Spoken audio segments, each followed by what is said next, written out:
بسم اللہ الرحمن الرحیم۔ Welcome to Urdu story hub. کٹا ہوا پنجہ، پہلی قسط۔ آج شام ہی سے تیز ہوا چل رہی تھی، ہوا میں خنکی بھی محسوس ہو رہی تھی۔ ڈاکٹر زاہد اپنے کلینک میں مریضوں کو چیک کر کر دوائیں دیتا جا رہا تھا۔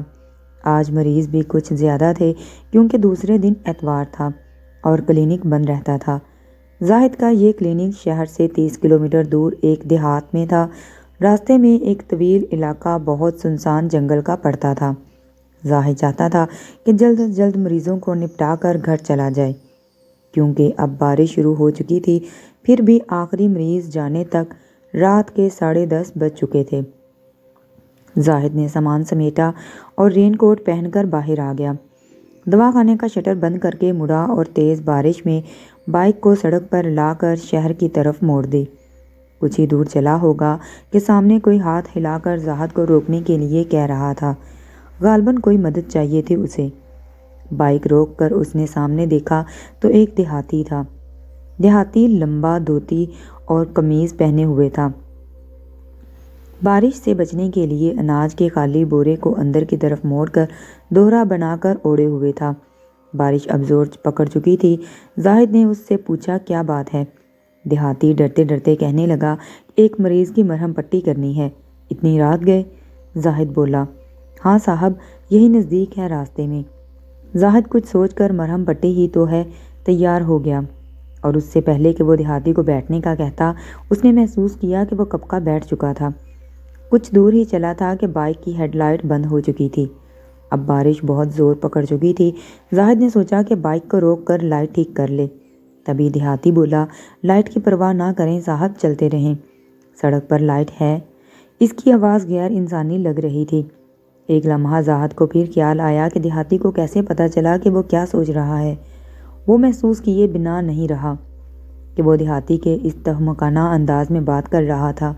پھر جیسے ہی دیہاتی نے اپنا ہاتھ زاہد سے کندھے پر رکھا، زاہد کو ایسے لگا جیسے کسی نے برف کی سل رکھ دی ہو۔ ایک بارگی ایک سرد لہر اس کی ریڑھ کی ہڈی میں اتر گئی، شاید برفانی بارش کی وجہ ہو۔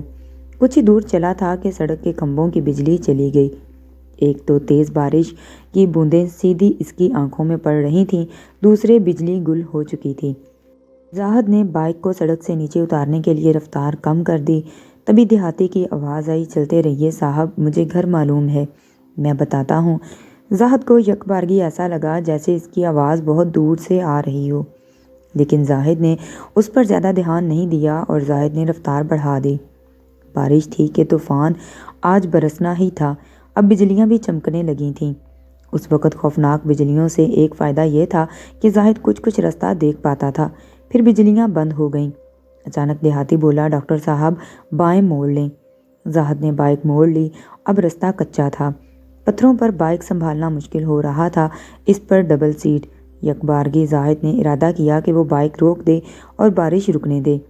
تبھی دیہاتی بولا کہ بارش اب رکنے والی نہیں، آپ چلتے رہیں، یہاں سے قریب ہی ہے۔ زاہد کی چھٹی حس پھڑکی۔ دیہاتی کیسے اس کے خیالات پڑھ رہا تھا۔ پہلی بار زاہد کو خوف محسوس ہونے لگا۔ بجلیوں کی آتی جاتی روشنی میں زاہد نے محسوس کیا کوئی پرانا دیہات ہے جہاں کچھ فاصلے سے جھونپڑے بنے ہوئے تھے۔ حیرت تھی کہ کسی بھی جھونپڑے میں روشنی نہیں تھی اور اندھیرے میں وہ ہیبت ناک ہیولے نظر آ رہے تھے۔ ایک جھونپڑے کے سامنے دیہاتی نے روک کر کہا۔ زاہد نے دیکھا کہ سامنے ایک ویران جھونپڑا ہے جس میں لائٹ ہونے کے آثار نظر نہیں آ رہے تھے۔ تبھی زاہد کو اس دیہاتی کا خیال آیا۔ اس نے دیکھا کہ دیہاتی اندر موجود نہیں تھا۔ زاہد کو ڈر محسوس ہوا اور اسے خوفناک ماحول میں چھوڑ کر وہ نہ جانے کہاں چلا گیا۔ زاہد نے واپس لوٹنے کا ارادہ کیا۔ اچانک ہی جھونپڑے کا دروازہ کھلا اور وہی دیہاتی اندر آ کر کہنے لگا آئیے اندر صاحب۔ اس کی آواز کسی کنویں سے آتی نظر آ رہی تھی اور اس کی آنکھیں لال انگارہ سی دہک رہی تھی۔ زاہد نے پلٹنا چاہا مگر اسے لگا کوئی طاقت اسے اندر کھینچ رہی ہے۔ زاہد اندر چلا گیا یا کوئی غیر مرئی قوت اسے اندر لے گئی۔ کٹ وہ اپنے پاس ہی رکھتا تھا۔ اندر کمرے کا ماحول بہت خوفناک تھا، ایسے جیسے گندی بو لاشوں سے آ رہی ہو۔ وہاں اور بھی کوئی مریض نظر آ رہے تھے۔ پہلی نظر میں وہ جلی ہوئی بوسیدہ لاشیں ہی لگ رہی تھیں۔ گندی بوسیدہ دیواروں پر مکڑیوں کے لاتعداد جالے تھے۔ کئی بڑی چھپکلیاں دیواروں پر رینگ رہی تھیں۔ کچھ مردہ اور کیڑے اطراف میں پڑے مریضوں کے جسموں پر ادھم مچا رہے تھے۔ کمرے میں زرد رنگ کی روشنی تھی، جیسے آگ کے بڑے الاؤ کی طرف ہوتی ہے۔ روشنی کہاں سے آ رہی تھی یہ زاہد کی سمجھ میں نہیں آیا، نہ ہی اس وقت وہ اس کی ضرورت محسوس کر رہا تھا۔ کمرے کے مریض سب ہی بری طرح جھلسے ہوئے تھے۔ کسی کے گال پوری طرح سے غائب تھے اور اس کے دانت پوری طرح نظر آ رہے تھے، جیسے وہ ہنس رہے ہوں۔ زاہد کو لاشوں کا ڈر نہیں تھا، کیونکہ وہ اس سے قبل بھی کئی مردہ خانوں میں جا چکا تھا۔ وہ اس مریض کو تلاش کر رہا تھا جس کے لیے اس کو لایا گیا تھا۔ تبھی اس منحوس دیہاتی کی آواز آئی، صاحب وہ آپ کے سامنے والی کی مرہم پٹی کرنی ہے۔ اب تو زاہد کو یقین ہونے لگا تھا کہ وہ بھوتوں میں پھنس گیا ہے۔ زاہد نے کٹ میں سے ڈریسنگ کا سامان نکالا اور مریضوں کی طرف متوجہ ہوا۔ مریض کسی جلی ہوئی لاش کی طرح معلوم ہو رہا تھا۔ اس کا پیر بری طرح زخمی تھا، البتہ خون نہیں بہہ رہا تھا۔ زاہد نے ڈیٹول سے زخم صاف کیا اور ڈریسنگ شروع کر دی۔ ڈریسنگ کرتے کرتے زاہد سوچنے لگا، جلد ہی اس بھوت خانے سے نکل جانا چاہیے۔ تب ہی اسے لگنے لگا تھا کہ باقی زندہ لاشیں اس کی طرف للچائی نظروں سے دیکھ رہی ہیں۔ کچھ کی زبانیں ان کے ہونٹوں پر گھوم رہی تھیں۔ مردہ خور کیڑے ان کی ناکوں اور منہ میں دوڑ بھاگ کر رہے تھے۔ اچانک زاہد کی توجہ ڈریسنگ پر گئی تو وہ لرز گیا۔ اس کے خیال سے اب تک وہ 8-10 پھیرے ڈریسنگ کے لگا چکا تھا، مگر مریض کے پیر پر ایک ہی پھیرا ہوا تھا اور اس کے ہاتھ میں بینڈیج کا بنڈل ویسے کا ویسے تھا۔ تو پھر اتنی دیر سے ایسا کیوں لگ رہا تھا کہ وہ ڈریسنگ کر رہا ہے؟ اسے لگا وہ زندہ لاشیں سب اس کی طرف بھوکی نظروں سے دیکھ رہی تھیں۔ ایک دو تو اپنی جگہ سے اٹھنے کی بھی کوشش کر رہے تھے۔ ڈر کی ایک لہر اس کے جسم میں دوڑنے لگی۔ اچانک ڈریسنگ کا بنڈل زاہد کے ہاتھ سے خوف کے مارے چھوٹ پڑا۔ اسی وقت ایک کڑاکے کی بجلی چمکی۔ زاہد کی نظر باہر رکھی بائک پر پڑی۔ پوری قوت سے دوڑ کر وہ بائک کی طرف بھاگا، بائک پر سوار ہوا اور بائک چونکہ انگیشن سٹارٹ تھی تو فوراً چالو ہو گئی۔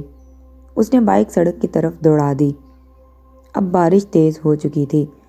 تبھی زاہد کو اس دیہاتی کی آواز آئی، صاحب علاج تو پورا کرتے جاؤ۔ زاہد کہاں رکنے والا تھا، وہ وہاں سے دور نکل آیا تھا۔ اچانک اسے لگا جیسے کوئی بائک کا گیئر پکڑ کر بائک کو روکنے کی کوشش کر رہا تھا۔ ساتھ ہی سے لگا جیسے وہی دیہاتی اس کے کانوں میں کہہ رہا ہو، صاحب علاج تو پورا کرتے جاؤ۔ تبھی ایک گرجدار طویل بجلی چمکی اور زاہد کی نظر بیک ویو آئینے پر پڑی۔ یکبارگی بائک زاہد کے ہاتھ سے چھوٹنے لگی تھی۔ اس نے آئینے میں دیکھا کہ بائک ان منحوس جھونپڑیوں سے بہت دور آ چکی تھی اور دیہاتی وہیں ان جھونپڑیوں کے پاس کھڑا تھا۔ وہاں سے ہاتھ بڑھا کر اس نے مضبوطی سے بائک کا کیریئر پکڑ لیا تھا۔ اتنی بارش میں بھی زاہد کو پسینے چھوٹتے محسوس ہو رہے تھے۔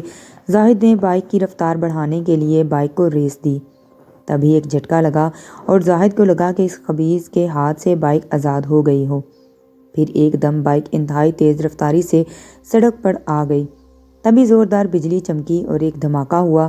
پھر زاہد کو ہوش نہیں رہا۔ دوسرے دن ایک ہسپتال میں زاہد کو ہوش آنے لگا تھا۔ اسے ہوش آتا دیکھ کر ایک نرس چلائی، ڈاکٹر صاحب مریض کو ہوش آ رہا ہے۔ ڈاکٹر کے ساتھ ہی ایک پولیس افسر بھی اندر چلا آیا اور کہنے لگا، ٹھہریے یہ پولیس کیس ہے، مجھے بیان لینے دیجیے۔ ڈاکٹر بولا، پہلے مجھے چیک کرنے دیں وہ بیان دینے کے قابل ہے بھی یا نہیں۔ کچھ دیر بعد ہلکی سی پوچھ پاچھ اور چیکنگ کے بعد اس نے پولیس افسر کے بیان لینے کو کہہ دیا۔ پولیس افیسر، کیسی طبیعت ہے آپ کی ڈاکٹر؟ زاہد ٹھیک محسوس کر رہا ہوں۔ افیسر، تو اتنی رات گئے آپ کہاں سے آ رہے تھے؟ زاہد اپنے کلینک سے آتے آتے راستے میں ایک دیہات میں ایک مریض جو کہ کسی آگزنی کا شکار ہو گیا تھا اس کی ڈریسنگ کرنے گیا تھا۔ افیسر، ڈاکٹر آپ کے سر پر گہری چوٹ آئی ہے، آپ کی بائک ایک درخت سے ٹکرائی تھی، آپ کے ذہن پر اثر ہوا ہے، اس لیے آپ کچھ بھی بول رہے ہیں۔ میں آپ کو بتاتا چلوں کہ یہاں سے آپ کے دیہات تک کے بیچ میں کوئی آبادی نہیں ہے، البتہ 20-30 سال پہلے وہاں کچھ دیہاتوں کی بستی ہوا کرتی تھی۔ آپسی دشمنی کی وجہ سے کسی نے ساری بستی کو آگ لگا دی تھی، کوئی بھی زندہ نہیں بچا تھا۔ جھونپڑے انہی پر گر جانے کی وجہ سے کوئی نکل ہی نہیں پایا، اور پچھلے 20 سال سے وہاں کوئی آبادی نہیں ہے، بلکہ لوگ وہاں جانے سے بھی ڈرتے ہیں۔ زاہد، مگر وہاں کئی مکانات ہیں۔ افیسر، ٹھیک ہے آپ ذہن پر زور نہ دیں، ہاں مگر آپ کی بائک ایک درخت سے بری طرح ٹکرائی تھی، لگتا ہے آپ بہت تیز گاڑی چلا رہے تھے، اور ایک اہم بات، آپ کی بائک کے قریب ہی بائک کا کیریئر ٹوٹا ہوا پڑا تھا اور اس کو مضبوطی سے پکڑا ہوا ایک پنجہ تھا جو کلائی سے اکھڑ چکا تھا۔ تو جناب، کیا آپ بتا سکیں گے کہ آپ کے ساتھ اور کون تھا اور وہ کہاں ہے؟ کیونکہ وہ غوں غوں فون۔ زاہد کو آفیسر کے الفاظ سمجھ نہیں آ رہے تھے۔ اس کی آواز کنویں کی گہرائی سے آتی ہوئی سنائی دینے لگی۔ اس کا ذہن ایک بار پھر تاریکیوں میں ڈوبتا چلا گیا اور زاہد پھر بے ہوش ہو چکا تھا۔ ہسپتال سے ڈسچارج کے بعد کچھ دیر آرام کر کے زاہد نے پھر سے کلینک جانا شروع کر دیا تھا۔ ادھر کبھی کبھی پولیس اسٹیشن سے بلاوا آتا تھا کیونکہ تحقیق ابھی جاری تھی۔ پہلے ہی دن زاہد نے غور کیا تھا کہ راستے بھر میں کوئی دیہات یا بستی نہیں تھی، نہ ہی کوئی پگڈنڈی تھی۔ اس دن کے بعد اس کے بدن میں خوف کی لہر دوڑ گئی۔ اس دن اس نے طے کیا کہ اب وہ واپسی دوسرے راستے سے کرے گا۔ دوسرا راستہ تھا مگر وہ ذرا دور کا تھا۔ اس طرح کئی دن گزر گئے۔ زاہد بھی سب کچھ بھول گیا اور کام میں لگ گیا تھا اور آنا جانا بھی دوسرے راستے سے کرنے لگا تھا۔ پھر ایک بار گویا کہ ساری بساط ہی پلٹ گئی۔ کسی خیال میں گم زاہد اسی پرانے راستے پر ہی واپسی کے لیے نکل پڑا، یا کوئی غیر مرئی طاقت اسے اسی طرف لے گئی تھی۔ جب اسے ہوش آیا تب بہت دیر ہو چکی تھی۔ اسے محسوس ہوا جیسے اسے اس راستے آنا ہی نہیں تھا، مگر اب کیا کر سکتا تھا سوائے آگے جانے کے۔ اس نے بائک کی رفتار بڑھائی۔ وہ اسی منحوس علاقے سے جلد از جلد نکل جانا چاہتا تھا۔ آج مطلع ابر آلود تھا اور چاندی کی آخری تاریکیں تھیں۔ چاند ان دنوں بہت دیر سے طلوع ہوتا تھا۔ سڑک پر اندھیرا تھا، صرف بائک کی روشنی سڑک پر پڑ رہی تھی، کچھ درختوں کی اونچی شاخوں پر پڑ کر ماحول کو اور خوفناک بنا رہی تھی۔ ایسا لگ رہا تھا گویا کالے سائے بائک کے ساتھ ساتھ درختوں کی شاخوں پر بائک کے ساتھ چل نکلے ہیں۔ سناٹے میں بائک کی آواز بھی زاہد کو ڈرانے لگی تھی۔ ہلکی ہلکی ہوا بھی چلنے لگی تھی جس سے اونچے اونچے درختوں کے پتوں میں سرسراہٹ ہونے لگی تھی۔ سڑک سنسان پڑی تھی کہ کوئی جانور تک وہاں موجود نہیں تھا۔ اچانک زاہد کو پتوں کی سرسراہٹ میں وہی خوفناک غراہٹ بھرے سرگوشی سنائی دی، علاج پورا کرتے جاؤ صاحب۔ اور تبھی اسے لگا جیسے کوئی بائک کے برابر دوڑ رہا ہو۔ کون تھا وہ جس کی سانسیں زاہد اپنے کانوں میں محسوس کر رہا تھا؟ زاہد کی ہمت نہیں ہو رہی تھی کہ مڑ کے دیکھے کون ہے۔ اچانک پاس ہی کوئی الو چیخا اور کئی چمگادڑیں اوپر پر پھڑپھڑانے لگیں۔ ایک تو سامنے سے آ کر اس کے منہ سے ٹکرائی بھی تھی۔ تبھی بائک پر زاہد کے ہاتھ بہکنے لگے تھے کہ اس نے سنبھال لیا۔ یہی وقت تھا جب زاہد نے محسوس کیا کہ اس کے سیدھے کندھے پر کسی نے برف رکھ دی ہو۔ اس نے محسوس کیا کہ کوئی پنجہ اس کے کندھوں کو پکڑے ہوئے تھا۔ زاہد ڈر گیا کہ کہیں پنجہ اس کو کنٹرول بائک پر پھر سے نہ بگاڑ دے اور وہ پھر حادثے کا شکار نہ ہو جائے۔ اس نے آیت الکرسی کا ورد شروع کر دیا اور بائک کی رفتار پر دھیان دیا۔ اب تو وہ تیزی سے شہر کی طرف جا رہا تھا۔ اس نے ہوش ٹھکانے رکھے۔ اس بار وہ کسی درخت سے نہیں ٹکرانا چاہتا تھا۔ اس نے سیدھے ہاتھ سے بائک سنبھال لی اور بائیں ہاتھ سے پوری قوت سے پنجے کو کندھے سے الگ کر کر درختوں میں پھینک دیا۔ تب کئی الو چیخنے لگے۔ زاہد بائک بھگانے لگا۔ زاہد کی خوشی کا ٹھکانہ نہ رہا جب اسے شہر کی روشنیاں نظر آنے لگیں۔ وہ شہر میں داخل ہو رہا تھا۔ گھر پہنچتے ہی زاہد نے اپنی جرکن اتار کر دیوار پر ٹانگی۔ فریش ہو کر وہ کمرے میں آیا تو اس کی نظر جرکن پر پڑی تو اس کا خون خشک ہونے لگا۔ سانسیں گلے میں اٹکنے لگی تھیں، قریب تھا کہ اس کی چیخ نکل جاتی۔ اس نے دیکھا کہ جرکن کا پچھلے حصے پر تازہ خون کے ریلے اتر رہے تھے جو آہستہ آہستہ نیچے پھسلتے آ رہے تھے اور نیچے گرنا ہی چاہتے تھے۔ زاہد نے فوراً جرکن کھونٹی سے کھینچ کر باہر سڑک پر لے آیا اور لائٹر سے اس میں آگ لگا دی۔ بڑی بری بدبو پھیلی اس کے جلنے سے، ویسے بھی جیسے اس گھر سے محسوس ہو رہی تھی۔ زاہد تہمت پرست نہیں تھا مگر اب اسے ساری تہمات پر یقین آ رہا تھا۔ اب تنہائی میں بھی اس کے کانوں میں وہ منحوس پھنکار سنائی دینے لگی تھی جس سے اس کے بدن میں لرزہ طاری ہو جاتا۔ وہ خوب جانتا تھا کہ اس کے بعد والی دھمکی بھری درخواست کو، جس میں اب غراہٹ شامل ہو رہی تھی، اس کا ذہن انتشار کا شکار ہوتا جا رہا تھا۔ کلینک پر وہ نہیں جا رہا تھا۔ پھر ایک دن اس نے اپنے آپ کو سنبھالا اور ہمت جٹائی۔ وہ اس دن کو کوسنے لگا جب اس نے اس منحوس دیہاتی کی بات سن لی تھی، مگر اب کیا کرتا؟ اب ایک ہی کام کرنا تھا، اس پنجے سے چھٹکارا حاصل کرنا۔ اس نے دوستوں کو ساری واردات بتا کر ان سے مشورہ مانگا۔ پہلے تو دوستوں نے اس کی بات ہوا میں اڑائی، پھر اصرار کرنے پر ایک دوست نے عامل سبحان شاہ کا پتہ بتایا۔ اگلے دن شام زاہد ان کا پتہ کر کے عامل سبحان شاہ کے گھر پہنچا۔ گھر گیا ایک دربار لگا ہوا تھا۔ ایک طرف عامل صاحب دیوار سے ٹیک لگائے آنکھیں بند کر کے بیٹھے تھے۔ حال میں کچھ عورتیں اور کچھ مرد حضرات بیٹھے تھے۔ زاہد بھی پیچھے جا کر بیٹھ گیا۔ زاہد نے دیکھا کہ انہوں نے ایک عورت کو سامنے بلایا اور بولے، تیرا کیا ہے؟ اس عورت نے ہلکی آواز میں کہا جو زاہد کو کچھ سمجھ نہیں آیا۔ عامل بولے، پانی کی بوتل لائی ہو؟ عورت نے پانی کی بوتل آگے کر دی۔ انہوں نے آنکھیں بند کی اور مراقبے میں چلے گئے۔ پھر اچانک انہوں نے کسی عجیب زبان میں بولنا شروع کیا جیسے وہ کسی کو ڈانٹ رہے ہوں۔ کچھ دیر بعد انہوں نے آنکھیں کھولی۔ زاہد نے دیکھا کہ ان کی آنکھیں انگارہ ہو رہی تھیں۔ ایک لمبی سانس لے کر وہ بولے، بہت بڑا تھا وہ، بہت بڑا، نکال دیا اللہ نے۔ تم جاتی ہو کیوں؟ وہ شام کے وقت درختوں کے نیچے، اور ہم کو تکلیف میں ڈالتی۔ پھر پانی کی بوتل میں پھونک مار کر کہا کہ یہی پانی پیتے رہنا۔